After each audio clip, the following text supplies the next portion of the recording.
Дежурный по вечеру Максим Полетаев. И снова здравствуйте, друзья! Как и было обещано, первый этап нашей сегодняшней передачи посвящаем образованию. И не только, наверное, о нем поговорим, потому что очень интересные у нас собеседники. Сооснователь компании Ola Logent Галт Либертера, член наблюдательного совета KG Analytics Даниил Арманалиев. Даниил, рад вас приветствовать. Юрист, учитель юридической фирмы Каликова & Associates, член наблюдательного совета KG Analytics, Гульнара Каликова. Гульнара, доброго вечера. И еще одна гостья присоединилась к этим замечательным дамам и господам. Гульсара Мадаминова, куратор онлайн-школы по методике Мадаминова. Что неудивительно, расскажем мы о том, кто же такой этот самый Мадаминов, в чем уникальность его методики.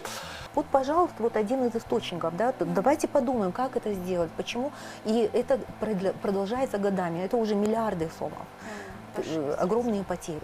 Вот, и вот я бы очень хотела представить слово тоже, если можно. Вот да? давайте сейчас, Гульсара, наконец перейдем к вам. Давайте с азов. Почему вообще вы решили стать преподавателем? Почему и как так это получилось? Не знаю, это была, там, не знаю, с юношества какая-то заветная мечта или... Ну вот случилось и случилось. Да, давайте с самого начала расскажу. Гульсара Мадаминова меня зовут. Я училась в Кыргызско-турецком университете МАНАС, международные отношения, экономика и менеджмент. Отучилась в США, в Малайзии, обратно пришла в свою страну. Я сама окончила номер 3 экспериментальную гимназию. Сейчас поподробно расскажу про эту гимназию тоже. У нас тут есть методики и книги, уроки, которые решают вот все эти перечисленные проблемы. К примеру, с самого начала пойдем поэтапно. Функциональная грамотность и взрослых, и учеников оставляет желать лучшего. Да? Что такое функциональная грамотность? Давайте сначала. Это умение, понимание прочитанного, самостоятельно получать полезную информацию, понять и потом применять их в решении ежедневных своих задач и проблем. К сожалению, 90% взрослых населения не обладают этим умением, не то что школьники. А почему? Потому что в наших школах этому не учат. А в Америке, вот в международной сфере life skills, да, пожизненно необходимые навыки. Это какие навыки?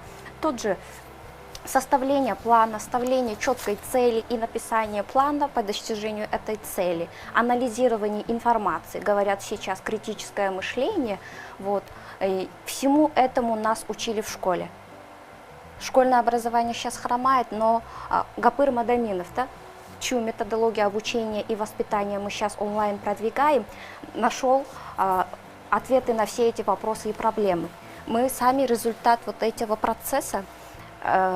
Номер 3 экспериментальная гимназия в Лилеке, в Баткене, за границей с Таджикистаном. Но выпускники этой гимназии владеют английским, русским, обучаются за рубежом на бюджетной основе. В Кыргызстане выпускники на 100% бюджетные места поступают. И все это как им удалось? Как все это удалось им?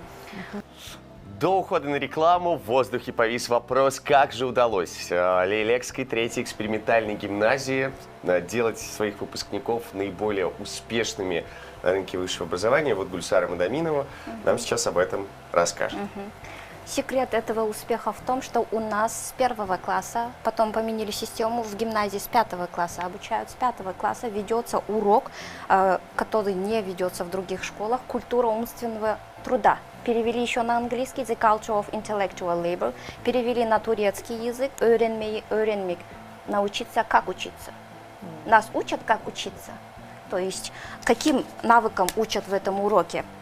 Научить видеть, сравнивать, концентрировать свое внимание, научить выражать свои мысли, доказывать, убеждать, научить задавать вопросы, получать ответы к ним и уметь отвечать на вопросы, научить применять ум, слова при спорах с другими, научить составлять план, ставить цели, уметь находить пути к достижению, научить выполнять составленный план и уметь анализировать его, изучать других, научить самостоятельно мыслить, принимать решения, научить в любых условиях, ситуациях управлять собой, научить применять разносторонние приемы, методы при любой работе, решать задачи разными путями, решать проблему разными способами. То есть умение применять знаний в решении задач. Можно еще я добавлю насчет учителей? учителей руки опускаются, есть такая тенденция, но смотря на созидательных людей, таких как Гапыр Мадаминов, они мотивируются. Сейчас вот тысячная толпа собирается в культурных залах, где раньше бывали только концерты. У Гапыра Мадаминова есть школа матерей, где он обучает родителей тоже по методике «Родители для вас» книга, и развивает педагогическую культуру родителей. Как вот поддерживать своего сына в процессе образования, самообразования, какие литературы ему надо покупать и как его надо мотивировать, обучаться. Да? И есть спрос, у людей есть надежда.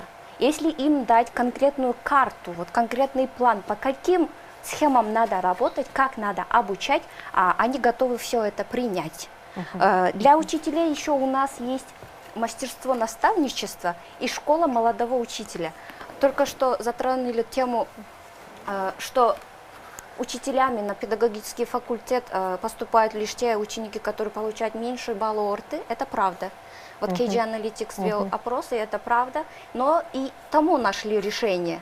Школа молодого учителя переобразовывает самостоятельно в школе этих учителей. Гапыр Мадаминов составил программу. Что делать, если нет учителей? Сидеть сложа руки, что ли? Надо же что-то делать с теми людьми, которые стали учителями, пришли в школу. И теперь сначала самих учителей учат культуру умственного труда, потом они преподают этот урок ученикам. Если только считать проблемы и ничего не делать, то тогда, конечно, будут опускаться Под лежачий руки. камень вода